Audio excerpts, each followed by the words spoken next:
Good evening सभी 12th class के students को। जैसा कि आप लोग को पता है अभी 8 बज रहा है और हम लोग लाइव में एक दूसरे से इंटरेक्ट हो रहे हैं। पिछले क्लास में बच्चों हम लोगों ने पढ़ा था basic points for spherical mirror, गोलिया दर्पण के लिए आधारी बिंदु। 4-5 पॉइंट हम लोगों ने डील कर लिया था।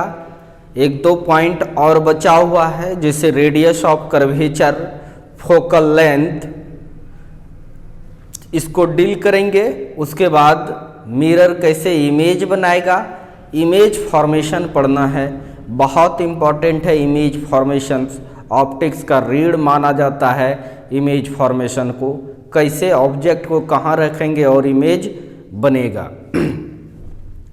जितने भी बच्चे जुड़े हैं वो हमेशा जुड़ते रहें, और जो बच्चे नहीं जुड़ते हैं उसे भी जुड़ने के लिए प्रेरित करें और न्यू बच्चे को भी कलेक्ट करने की कोशिश करें। नहीं तो हम वीडियो आज प्राइवेट कर देंगे। जैसे ही क्लास समाप्त होगा वैसे ही प्राइवेट कर देंगे, आप फिर दोबारा नहीं देख पाएंगे। किसी भी बच्चे का अगर छूटता है या किसी भी तरह का कोई प्रॉब्लम हो तो लाइव चैट में बताएं। मेरे स्क्रीन पर दिखता है, मेरे पास एक और फ़ोन है जिस पर दिखता है। आपको जवाब मिल जाएगा, या फिर व्हाट्सएप ग्रुप में बताएं तो फिर से वो चीज़ को सुधारा जाएगा। हमको लगता है कुछ बच्चे लिख नहीं पाते हैं।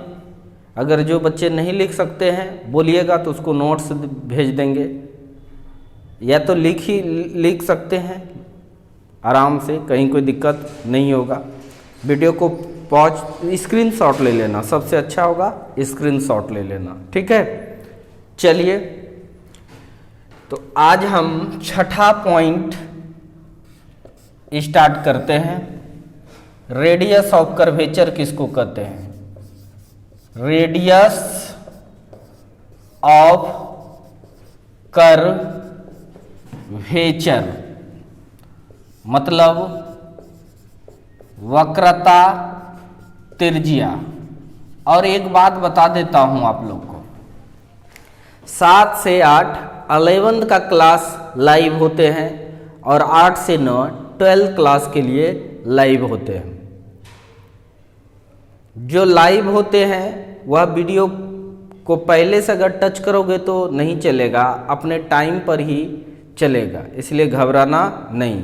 और लाइक कीजिए, जितने भी बच्चे देखते हैं वो लाइक कीजिए। पहले तो चैनल को सब्सक्राइब कीजिए, लाइक कीजिए, शेयर भी कीजिए। जितना ज़्यादा आप लोग फैला सकते हैं अलग अलग माध्यम में फैलाइए। दूसरे स्टूडेंट को भी सजेस्ट कीजिए। इतना तो अपने भाई के लिए कर सकते हैं, इतना तो प्यार हमें आप लोग दे सकते हैं। तो रेडियस ऑफ कर्वेचर मतलब वक्रता त्रिज्या किसको कहते हैं यह देखिए। पहले डिफिनेशन बता देता हूं। The distance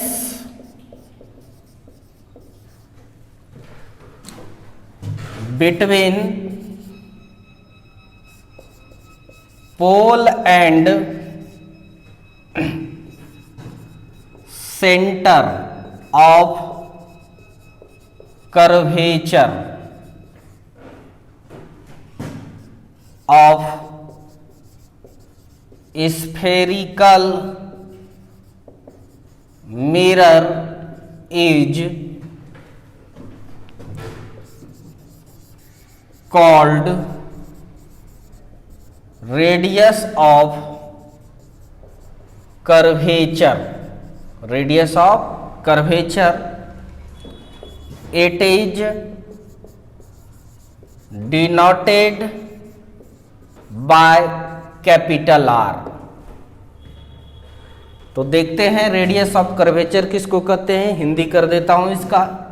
the distance between pole and centre of curvature of spherical mirror, गोलिया दर्पण के वक्रता केंद्र एवं ध्रुव के बीच की दूरी इज कॉल्ड कहलाता है रेडियस ऑफ कर्वेचर, वक्रता त्रिज्या। It is denoted by R, इसे आर द्वारा सूचित करते हैं। किससे दिखाते हैं भाई? तो आर द्वारा सूचित करते हैं। हिंदी में लिख देते हैं। गोलीय दर्पण के वक्रता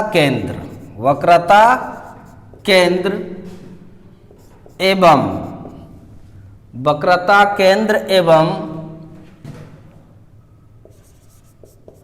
ध्रुव के बीच की दूरी को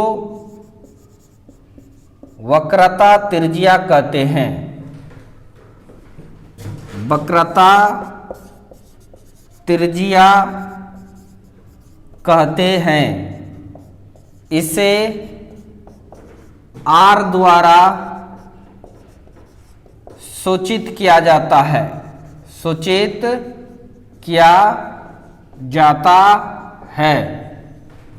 तो बच्चों ध्यान देना,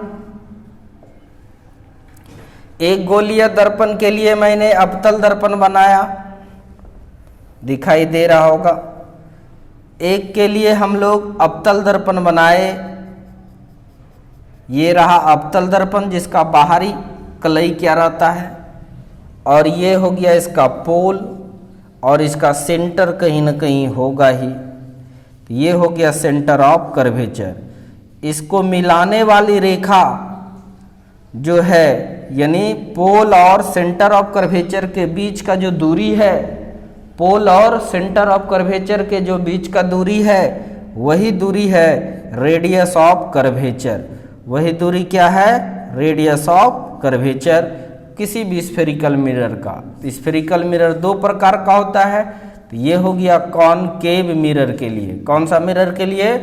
कॉनकेव मिरर के लिए, यानी अवतल दर्पण के लिए। यही चीज अगर अंदर से कलई कर दें केवल इसे, तो ये उत्तल हो गया कॉन्वेक्स मिरर। क्या हो गया ये? कॉन्वेक्स मिरर, उत्तल दर्पण। तो ध्यान दीजिए, ये इसका पोल हो गया, फिर इसका कहीं ना कहीं सेंटर ऑफ कर्वेचर होगा जिसको सी से दिखाते हैं। इसको मिलाने वाली जो रेखा है, यही रेखा रेडियस ऑफ कर्वेचर है। तो आई होप आपको क्लियर रेडियस ऑफ कर्वेचर समझ में आ गया। जल्दी से नोट डाउन करें, स्क्रीनशॉट ले लो, फटाक से निकालो, स्क्रीनशॉट ले लो और लिख लो।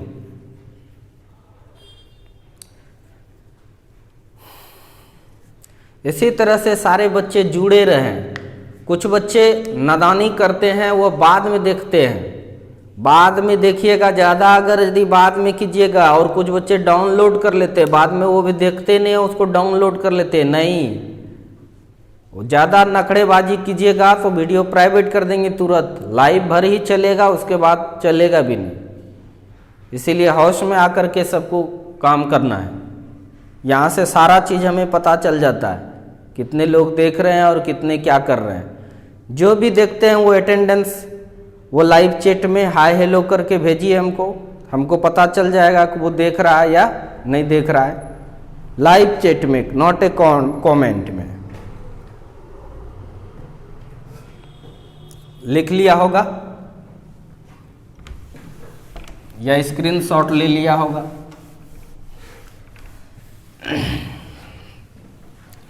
अब एक लास्ट फोकस दूरी हम लोग को देखना है।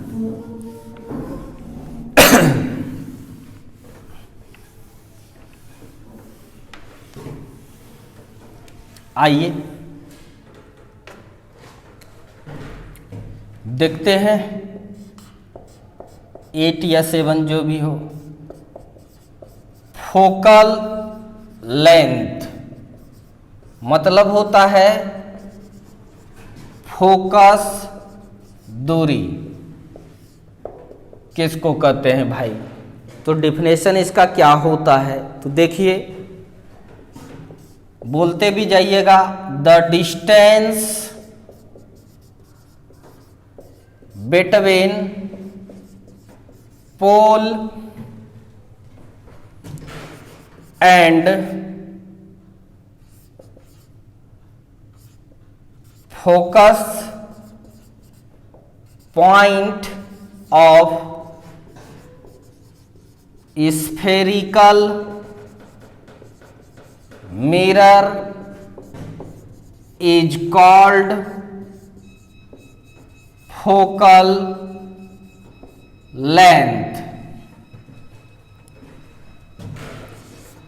It is denoted by small f. Hindi देखिए, the distance between pole and focus point of spherical mirror, गोलीय दर्पण का फोकस बिंदु एवं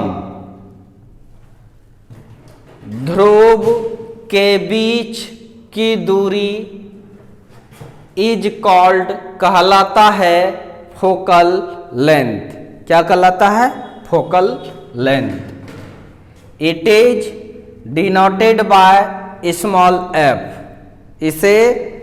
इसे स्मॉल एफ द्वारा सूचित करते हैं। हिंदी में गोलीय दर्पण के ध्रुव एवं फोकस बिंदु के बीच की दूरी को फोकस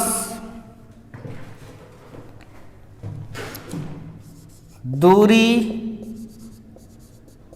कहते हैं। इसे स्मॉल एफ द्वारा सूचित किया जाता है। स्मॉल एफ द्वारा क्या किया जाता है भाई? सूचित किया जाता है। तो ध्यान देना, बना लीजिए गोलीय दर्पण। अब आप लोग मास्टर हो गए हैं गोलीय दर्पण बनाने में कि सर दो प्रकार का होता है। एक तो अवतल दर्पण होता है, जो अभी बनाए ये अवतल दर्पण है। इंग्लिश में इसको सर कहते हैं कॉनकेव मिरर। और ये इसका रहा पोल। और आप देखिए, ये रहा इसका सेंटर। इस लाइन को बोलते हैं प्रिंसिपल एक्सिस और इसके बीच में होता है फोकस। तो भाई ये दोनों के बीच का जो दूरी है, ये इसी को हम लोग फोकल लेंथ कहते हैं।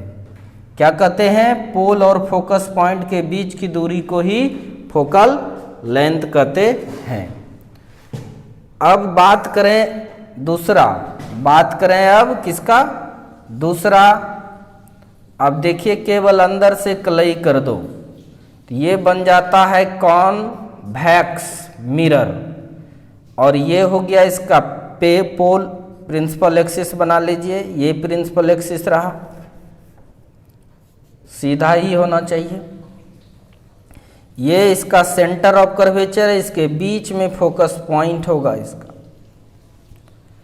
अब देखिए, और ये हो गया पोल, इसके बीच का यह जो दूरी है, यही दूरी इसका फोकल लेंथ कहलाएगा। तो सिंपल बात है, कोई भी स्फेरिकल मिरर ले लीजिए, उसका पोल और फोकस के बीच का जो दूरी होगा वह दूरी ही फोकस दूरी कहलाता है।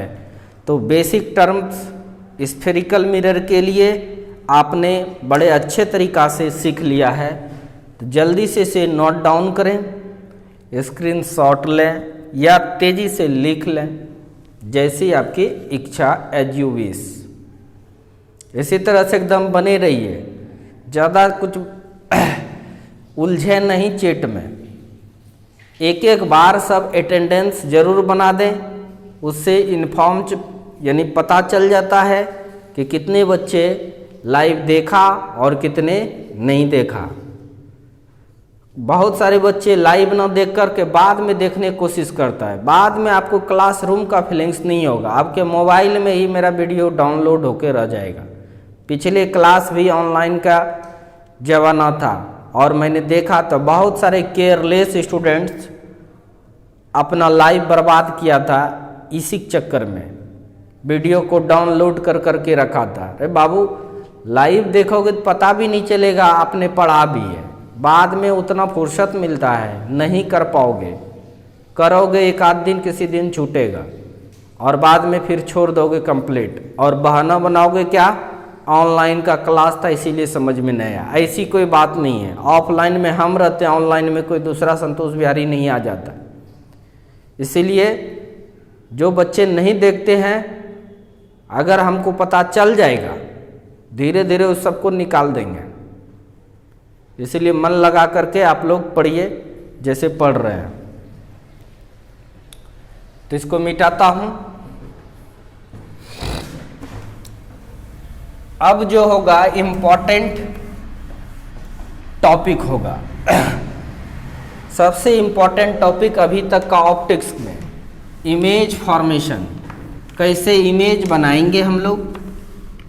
इमेज बनाने अगर आ गया तो ऑप्टिक्स यानी रे ऑप्टिक्स की बहुत सारी बातें आपको समझ में आएगा, रिफ्लेक्शंस में आपको कहीं कोई दिक्कत नहीं आएगी। तो आपको चलिए इमेज बनाने के लिए सिखाता हूं। Image formation by spherical mirror. क्या लिखे भाई? Image formation by spherical mirror, गोलीय दर्पण द्वारा निर्मित प्रतिबिंब। यानी गोलीय दर्पण किस तरह से प्रतिबिंब निर्मित करता है, यह टॉपिक आ गया, बहुत इंपॉर्टेंट है। इसके बिना आगे बढ़ना मुश्किल हो जाएगा। गोलीय दर्पण द्वारा निर्मित प्रतिबिंब देखते हैं। गोलीय दर्पण द्वारा निर्मित प्रतिबिंब। तो गोलीय दर्पण दोस्त दो प्रकार का होता है, आप लोग को पता है। एक तो कॉनकेव होता है, दूसरा कॉन्वेक्स होता है। पहले कॉनकेव मिरर के लिए इमेज बनाएंगे, उसके बाद कॉन्वेक्स मिरर के लिए भी बनाएंगे। बड़ा बारीकी से सीखना, इसको ध्यान से सीखना। इसीलिए ए नंबर लिख रहे हैं फॉर कॉनकेव मिरर, मतलब हो गया अवतल दर्पण के लिए। अवतल दर्पण के लिए ध्यान देना बाबू, इसमें बहुत सारा केस होगा, यानी 6 केस होता है इमेज बनाने का अवतल दर्पण के लिए। ध्यान से देखना, रटना नहीं है। मान लीजिए यह एक अवतल दर्पण है, मान लीजिए क्या यह एक अवतल दर्पण है, कहीं कोई दिक्कत नहीं है। मिड पॉइंट इसका पोल होता है और ये सीधा लाइन अगर आप खींचिएगा तो ये प्रिंसिपल एक्सिस कहलाता है। क्या कहलाता है? ये प्रिंसिपल एक्सिस कहलाता है। कोई तकलीफ किसी को नहीं होनी चाहिए। और इसका जो ये कहीं ना कहीं सेंटर होगा, कहे कि यह कोई पार्ट ही होगा किसी स्फेयर का, नहीं तो सेंटर है, सपोज डैट ये मान लो। तो ये सेंटर हो गया, यानी सेंटर ऑफ कर्वेचर हो गया। और ये पूरा जो है 2 पेन है, कितना, 1 पेन 1 पेन, 2 पेन लगभग है, तो 1 पेन यानी आधा जो होगा ये होता है इसका फोकस। क्या होगा ये, फोकस।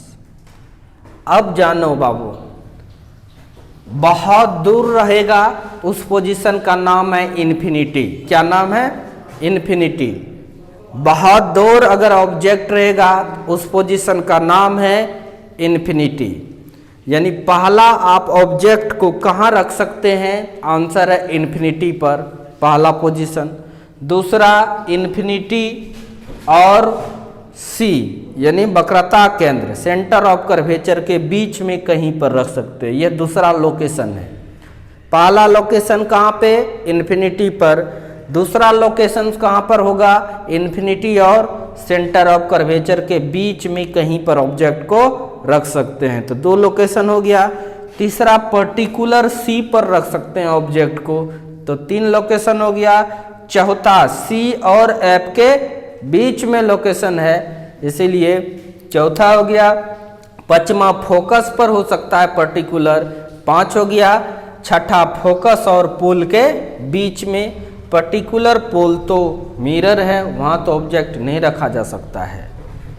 तो इसका मतलब इसमें कितने केस में इमेज बनेगा, 6 केस में। आपने 10th क्लास में पढ़ा भी होगा कि अवतल दर्पण द्वारा 6 केस में इमेज बनता है। क्यों बनता है वह अभी दिखाई दे दिया कि पहला रेफरेंस आपका इन्फिनिटी था, तो दूसरा इन्फिनिटी और वक्रता केंद्र के बीच में, तीसरा खुद सी पर, चौथा सी और एफ के बीच में, पांचवा खुद एफ पर, और छठा एफ और पी के बीच में। इसका मतलब है यह ऑब्जेक्टिव में पूछा जा सकता है कि अवतल दर्पण कितने केस में इमेज बनाता है। आंसर है आपका 6 केस में इमेज बनाता है।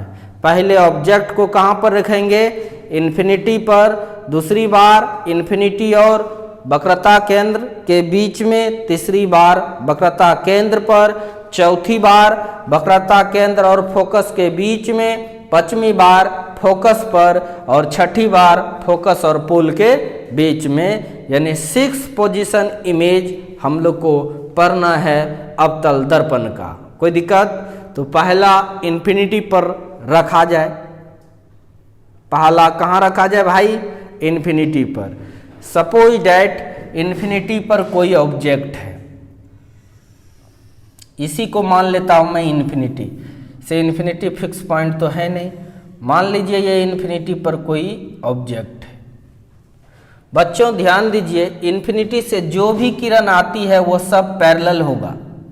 इन्फिनिटी से जो भी किरण होगा वो सब क्या होगा, पैरेलल होगा। और इमेज जो हम बनाते हैं कम से कम एक पॉइंट से, ऑब्जेक्ट के एक पॉइंट से कम 2 रे लेनी पड़ती है। कितनी रे लेनी पड़ती है, कम से कम 2 रे, जो कि हम लोग समतल दर्पण में अर्थात प्लेन मिरर में भी इमेज बनाकर चेक किए थे।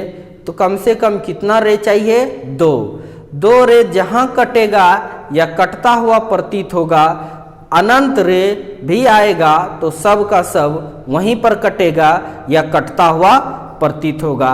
इतना कॉन्सेप्ट अपने मेमोरी में सेटअप कर लो, कहीं कोई तकलीफ नहीं होने वाली है।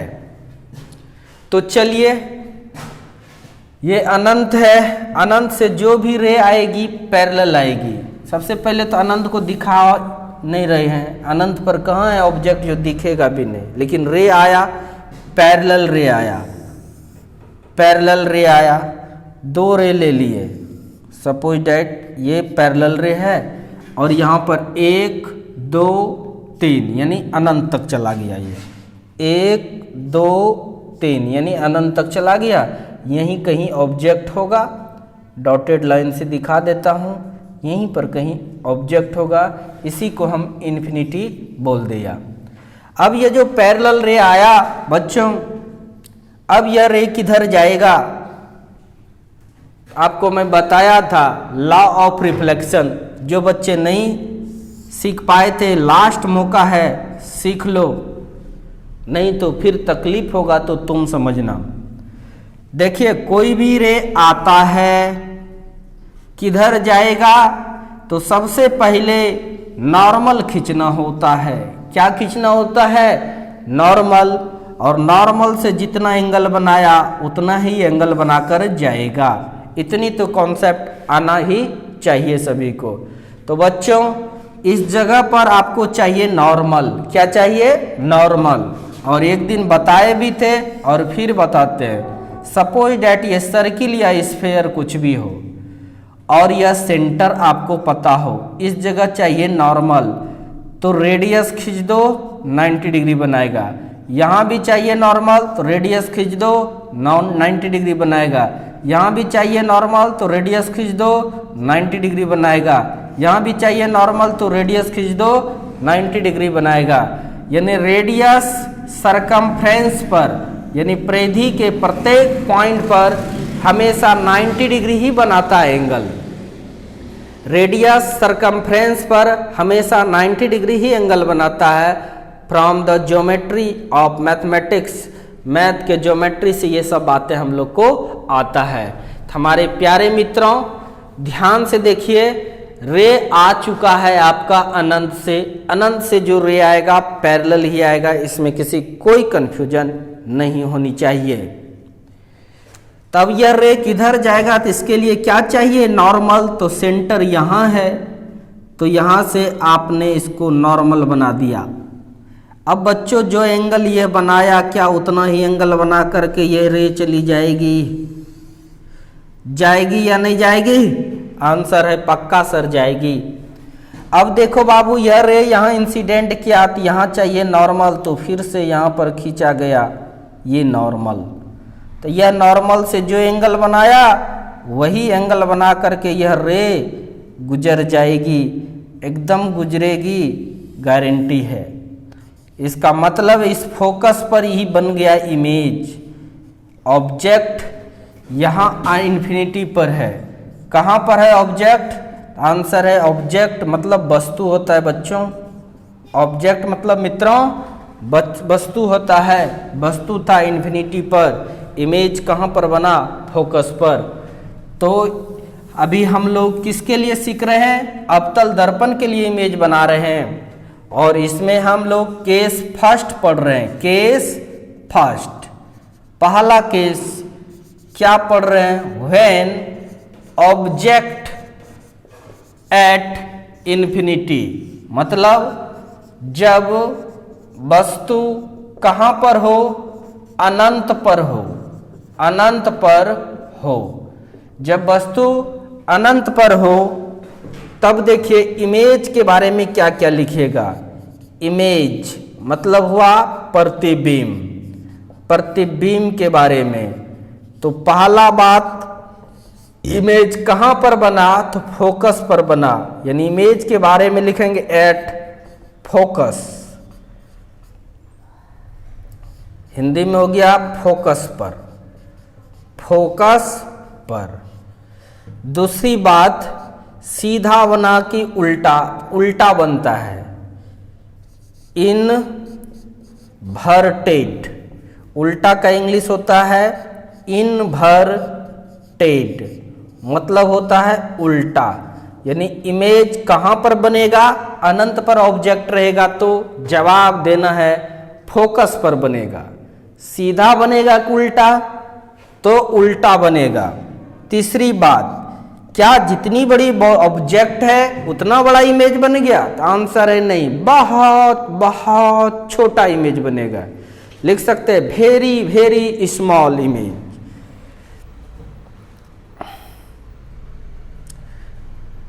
या डिमिनिश्ड या very very small. Very very small कैसा इमेज बनेगा? बहुत बहुत छोटा। चौथी बात,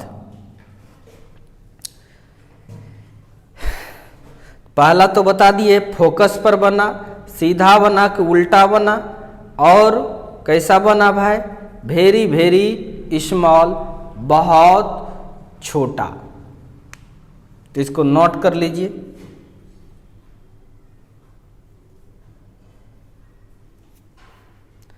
और ये भी बताना होगा काल्पनिक बना कि वास्तविक।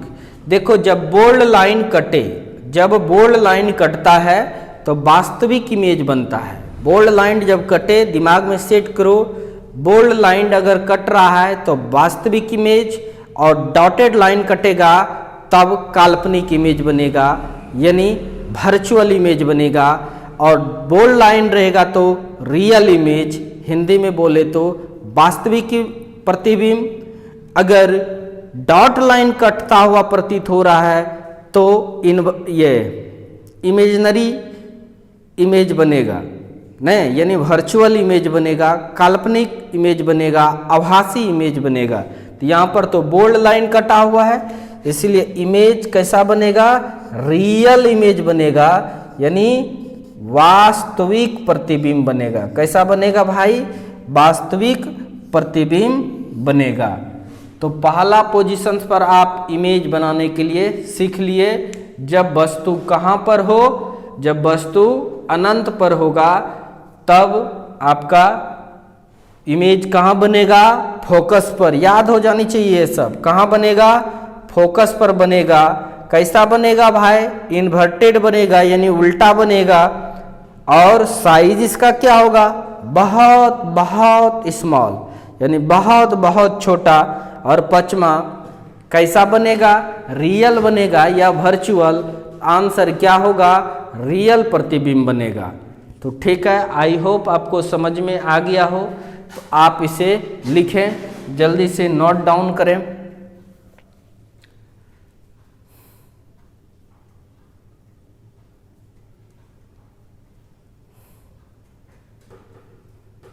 एकदम दिमाग में सेटअप हो जानी चाहिए।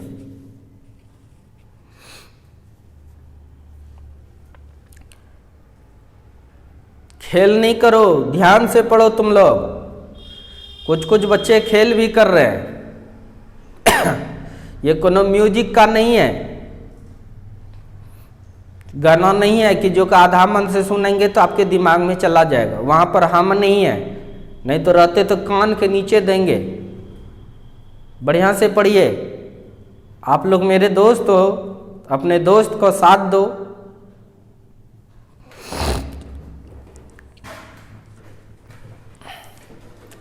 चलिए, लिख लिया होगा।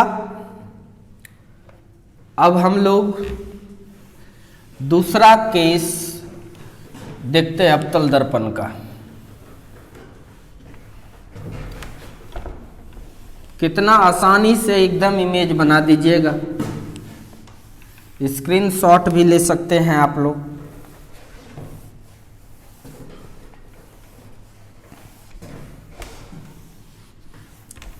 अब आते हैं हम लोग दूसरा केस।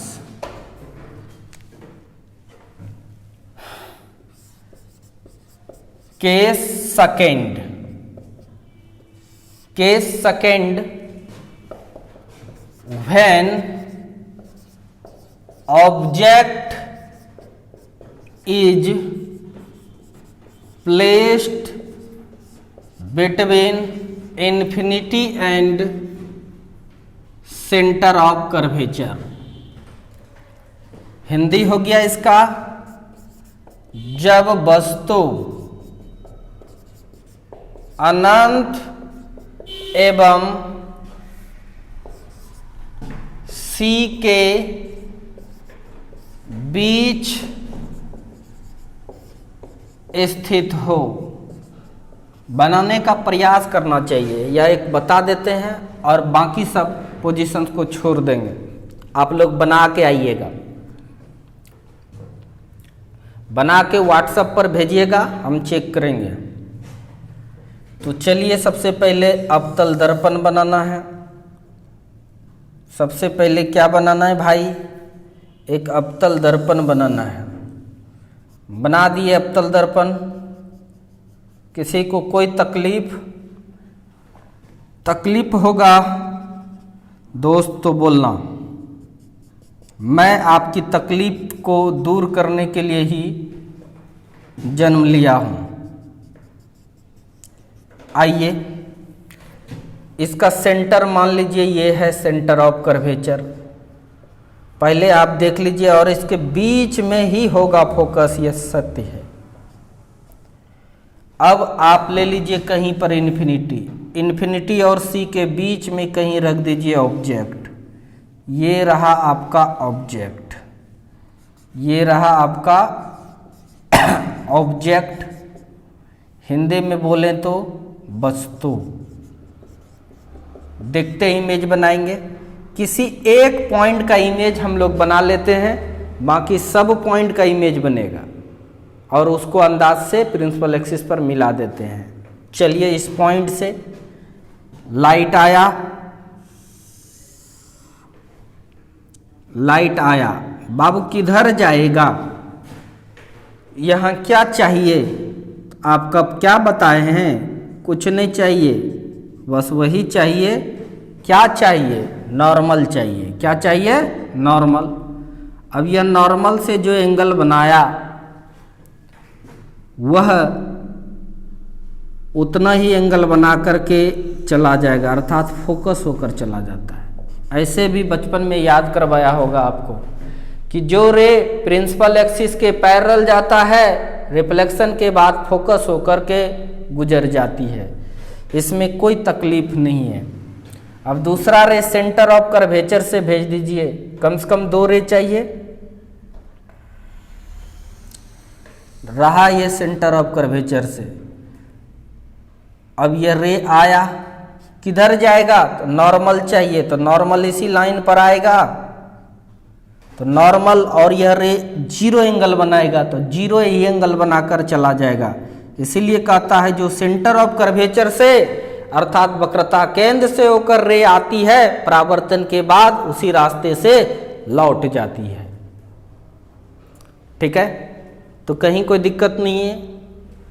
तो इसका मतलब यह जहां पर कटा वहीं पर इमेज बनेगा, यानी इस पॉइंट का इमेज बन गया यहाँ पे, इस पॉइंट का इमेज बन गया यहाँ पर, बाकी ये पॉइंट का बनेगा यहाँ पे, इस पॉइंट का बनेगा यहाँ पे, इस पॉइंट का यहाँ पे, इस पॉइंट का यहाँ पे। इसीलिए हम लोग डायरेक्ट ही इसको ऐसे दिखा देते हैं। ये बन गया आपका क्या बाबू? इमेज। क्या हो गया? ये इमेज को आई से दिखा दिए। तब इमेज के बारे में आप क्या क्या लिखेंगे? तो देखिए, इमेज मतलब हो गया प्रतिबिंब। मतलब क्या हो गया? प्रतिबिंब। तो प्रतिबिंब के बारे में पहला क्या लिखेंगे? कहाँ बना? बिटवीन फोकस एंड सी। तो क्या लिखेंगे? बिटवीन एफ एंड सी, यानी फोकस एवं सी के बीच में। दूसरा, सीधा बना कि उल्टा बना? उल्टा बना, यानी इसका मतलब इसको लिखेंगे इनवर्टेड। इनवर्टेड मतलब उल्टा, इन्वर्टेड मतलब उल्टा। तीसरी बात, साइज क्या है? ऑब्जेक्ट से छोटा है कि बड़ा है? ऑब्जेक्ट देखिए बड़ा है, इमेज छोटा है, इसलिए साइज क्या होगा? स्मॉल। स्मॉल साइज मतलब छोटे आकार का। चौथी बात, अब रियल बना कि वर्चुअल? रियल मतलब वास्तविक, वर्चुअल मतलब आभासी। तो बोल्ड लाइन कटा है बच्चों, इसलिए रियल इमेज बनेगा। अगर डॉटेड लाइन कटता तो वर्चुअल इमेज बनता। इसलिए क्या बोलेंगे हम लोग? रियल इमेज बना। कैसा बना? रियल इमेज, यानी वास्तविक प्रतिबिंब। वास्तविक प्रतिबिंब बना। तो इस तरह से आप इन्फिनिटी पर ऑब्जेक्ट रखकर इमेज बनाने सीख लिए। आप इन्फिनिटी और सी के बीच में ऑब्जेक्ट को रख के इमेज बनाने सीख लिए। अब आपका काम है सी पर ऑब्जेक्ट को रखकर इमेज बनाइएगा, फिर सी और एफ के बीच में ऑब्जेक्ट को रख के इमेज बनाइएगा, फिर एफ पर रख कर के इमेज बनाइएगा, और फिर एफ और पी के बीच में ऑब्जेक्ट को रख के इमेज बनाइएगा। 4 केस मैं आपके लिए HW छोड़ रहा हूँ, बहुत बच्चे बना देंगे, हमें विश्वास है। वह व्हाट्सएप पर, पर्सनल व्हाट्सएप पर, not a group, personal WhatsApp पर वो मैसेज कर दें, हम चेक करेंगे उसका, नहीं तो फिर कल बताएंगे। आपकी परीक्षा भी लेनी ज़रूरी है। क्लासरूम में रहता तो बनवा के चेक कर लेते, लेकिन आप हमसे बहुत बहुत दूर है। किसी तरह से कम्युनिकेशन सिस्टम से हम आपके तक पहुंच रहे हैं। ठीक है, बस आज इतना ही रहने दीजिए, फिर उत्तल दर्पण का भी कल बनाएंगे, सब बनाएंगे। आप लोग पहले 10th क्लास में जो सीखे हैं उसका भरपूर प्रयास कीजिएगा, उस कॉन्सेप्ट से बनाने की कोशिश कीजिएगा। ऐसे मेन कॉन्सेप्ट आपको सिखा दिया गया है, कोई दिक्कत नहीं है। बस इसी तरह से अपने भाई पर, अपने सर जो मानना है, अपने अंकल पर, अपने दोस्त पर प्यार बनाए रखें और नए नए स्टूडेंट्स को जोड़ने की कोशिश करें। और प्रचार प्रसार भी मेरा करें। गांव में बैठे हैं, अगल बगल का कोई स्टूडेंट्स है, उसको भी वीडियो दिखाएं, शेयर करें। फेसबुक, व्हाट्सएप, जहां शेयर करना है वहां करें। जब तक ऐप पर नहीं जाते हैं तब तक शेयर करते रहिए और सबको जनाइए। संतोष बिहारी सर भी एक मेरे भाई हैं, जिसका भागलपुर में एक अच्छे लेवल पर फिजिक्स का क्लास चलता है। धन्यवाद। Hi bye.